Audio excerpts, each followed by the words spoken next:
હાલો, આપણે શાંતિ રાખીએ છીએ ભાઈ. આ શિક્ષણ એ બધા માટે જરૂરી છે અને શિક્ષણનો કાર્યક્રમ છે. આપણે બધા ખૂબ શિક્ષિત છીએ ત્યારે આ સ્ટેજ પર આવ્યા છે. આપણે પણ એ જગ્યાએ હતા કે જે આપણા બાળકો બેઠા છે ત્યાંથી ભણતા એ આખો સમાજ આજે આ સ્ટેજ પર શિક્ષણ થકી જિલ્લા પંચાયતના પ્રમુખ એવા મનજીભાઈ વસાવા, વરુસાબેન વસાવા, તમામ જિલ્લા પંચાયતના સભ્યશ્રીઓ, તાલુકા પંચાયતના પ્રમુખ, તાલુકા પંચાયતના સભ્યશ્રીઓ, સરપંચશ્રીઓ, તમામ સામાજિક સંગઠનના પાર્ટીઓના પદાધિકારીઓ, સાથે ICDSના અધિકારીગણ, જિલ્લાના વહીવટી તંત્રગણ, આંગણવાડી બહેનો, અહીંયા અભ્યાસ કરતા વિદ્યાર્થીઓ, મીડિયાના મિત્રો, પોલીસ અધિકારીઓ, આજના કાર્યક્રમમાં સૌને હું આવકારું છું.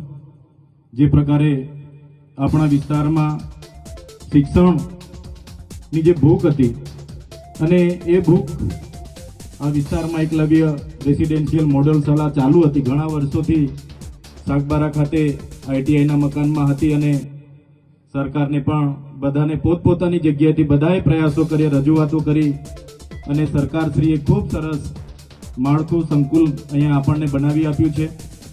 અને બોયઝ અને ગર્લ્સ બંને 240ની કેપેસિટી વાળી 16 જેટલા ક્લાસરૂમ, લેબોરેટરી રૂમ, લાઇબ્રેરી, તમામ પ્રકારની સુવિધાઓથી સજ્જ આજે જ્યારે આપણને આપણા વિસ્તારમાં સંકુલ પૂરું પાડ્યું છે, આપણા વિદ્યાર્થીઓ, આવનારી પેઢીઓ અહીંથી ભણી ગણીને પોતાની કારકિર્દીનું નિર્માણ કરવાના છે, ત્યારે ગુજરાત સરકારના આ સાહસને અમે આવકારીએ છીએ, બિરદાવીએ છીએ.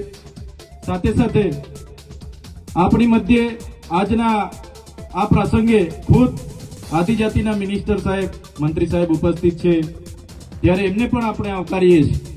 આગળ જ્યારે એમને મંત્રી પદ મળ્યું, મંત્રી થયા એના બાદ હું એમની સાથે રૂબરૂ 2 વખત મળ્યો. જઈએ છે, અમને પણ આવકારે છે, બેસાડે છે, સાંભળે છે. જે પણ આ વિસ્તારના પ્રશ્નો હોય, મેં શરૂઆતની મુલાકાત મંત્રી સાહેબ સાથે જે પોસ્ટ મેટ્રિક શિષ્યવૃત્તિની યોજના હતી 28/10/2024થી એક પરિપત્ર બહાર પાડીને એને જે પણ લોકો વેકેન્ટ કોટામાં હોય, મેનેજમેન્ટ કોટામાં હોય, એમના માટે બંધ કરી દીધી. ફરી એકવાર પરિપત્ર જૂનની 24મીએ થયો, પુનઃ ચાલુ કરવાની, બહાલી કરવાની સરકારે જાહેરાત તો કરી પણ એ પેન્ડિંગ હતી. જ્યારે મંત્રી સાહેબે નવા શપથ લીધા, અમે ત્યાં વિદ્યાર્થીઓ સાથે બિરસા મુંડા ભવને ગયા. બિરસા મુંડા ભવનથી ફરી અમે આગેવાનોને સાથે રાખીને મંત્રી સાહેબને મળવા ગયા, એમને ધ્યાન દોર્યું અને મંત્રી સાહેબે અમે કીધું, સાહેબ અમે 15 દિવસ પછી આ ના થાય તો પાછું અમારે અહીંયા આવીને રચનાત્મક કાર્યક્રમો આપવા પડશે. પણ મંત્રી સાહેબે કીધું કે 15 દિવસ ના થાય, તમને આવું ના પડે એવી અમારી મહેનત છે, અમે આગળ પ્રયાસો કરીશું.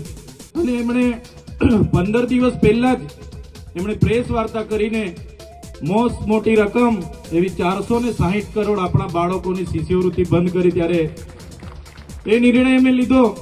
એમનું જેવું પ્રેસ કોન્ફરન્સ થયું અને સમાચારના માધ્યમોથી મને જાણવા મળ્યું, ભલે અમે અલગ વિચારધારા, અલગ પાર્ટીમાં હોઈએ, પણ મંત્રીશ્રીના પ્રેસ કોન્ફરન્સને 1 જ કલાક પછી મેં મંત્રીશ્રીના નિર્ણયને આવકાર્યો, એમનું સમર્થન કર્યું કે જે પણ અમારા નરેશભાઈ પટેલ સાહેબે જે નિર્ણય અમારા બાળકોના ભવિષ્ય માટે લીધો છે એમને હું આવકારું છું અને અમે ખુલ્લામાં એમને સમર્થન કરીશું. ત્યારે મંત્રી સાહેબનો પણ બધાના પ્રયાસો હતા, સાંસદ શ્રીઓના હતા, ધારાસભ્ય શ્રીઓના ધ્યાને રાખીને એમણે કર્યું. ત્યારે અમે એમના નિર્ણયને જાહેરમાં આવકાર્યો હતો અને એમને સમર્થન પણ કર્યું હતું.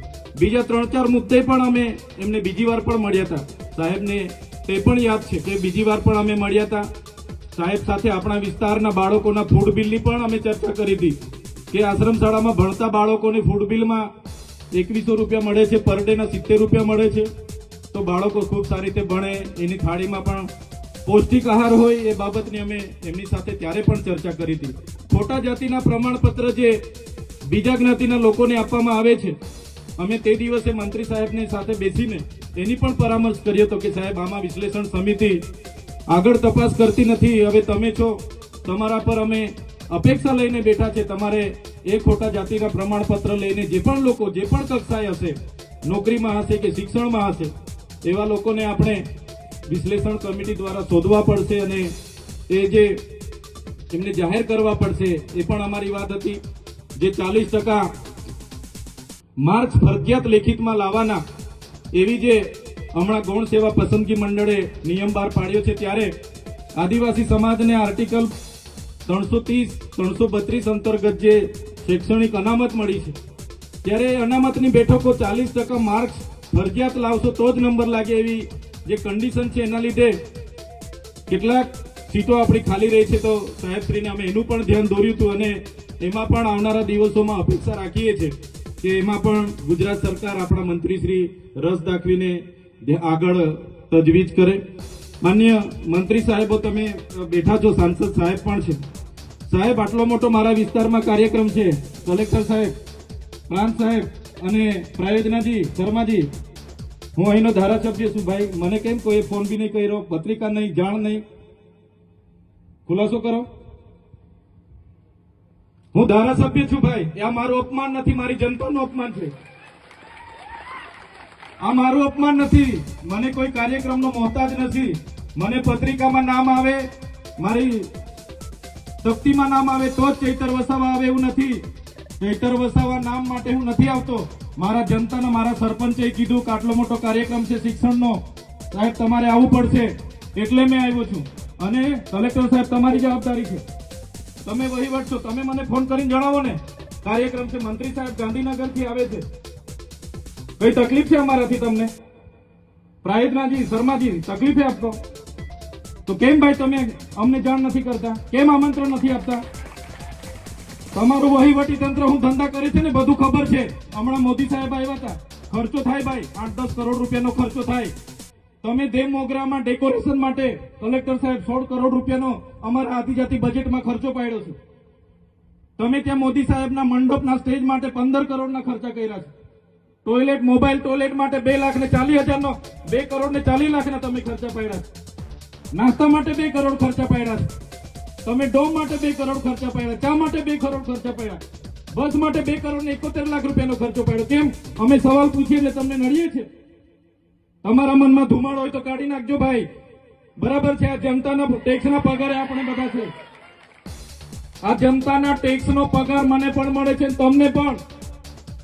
કલેક્ટરથી તલાટીથી લઈને કલેક્ટર સુધીના બધા તમે નોકર છો, અમે બધા સેવક છે. આ લોકોએ જે પણ કે અમે પ્રતિનિધિ છે, અમને અધિકારો આપ્યા છે. તમે અમને કેમ અહીંયા બોલાવ્યા નથી? ના સાહેબ, અમારે વિદ્યાર્થીઓ અમે કેવું પડે છે. અમને કઈ, તમે દર વખતે ચિકદામાં કીધું, દર વખતે આ જ પ્રશ્ન ઉભો કરો છો, દર વખતે આ જ પ્રશ્ન ઉભો કરો છો. ઓ ભાઈ, ધારાસભ્ય છું, લોકોએ મને ચૂંટ્યા છે, મને આમંત્રણ જોઈએ ભાઈ. આ કોઈના પૈસાથી આ બિલ્ડિંગ નથી બની, તમારા ઘરના પૈસાથી બની છે. અરે વિષય પર તો મને આમંત્રણ કેમ નથી આપ્યું? મને જાણ કોઈ એક ફોન કેમ નથી કર્યો? કેમ ભાઈ? અમે ધારાસભ્ય ચૂંટાયેલા છે, લોકોએ અમને અધિકાર આપ્યા છે, અમારો અવાજ તમે દબાવવાની વાત કરો છો. અમને કેમ નથી આમંત્રણ આપ્યું? તમે તમારે આમંત્રણ આપવું જોઈએ ને અમને.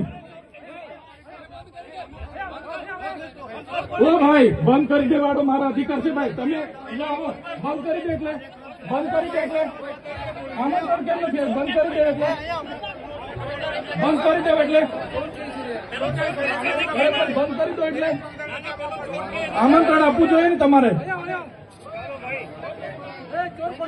અમને તમે આમંત્રણ કેમ નથી આપ્યું ભાઈ? અમે ચૂંટાયેલા ધારાસભ્ય છે, અમને એક ફોન કોઈનો આવ્યો નથી. કલેક્ટર સાહેબની જવાબદારી છે.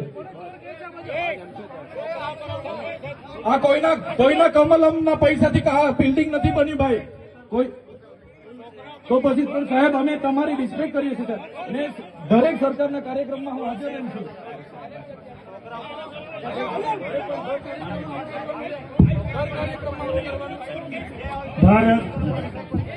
ભાઈ ચાલો શાંતિથી બેસી જાઓ, બધા બેસી જાઓ. એ ભાઈ, બધા બેસી જાઓ, બધા બેસી જાઓ. ચાલો શાંતિથી બેસી જાઓ ભાઈ, આગળ નહીં, બેસી જાઓ શાંતિથી.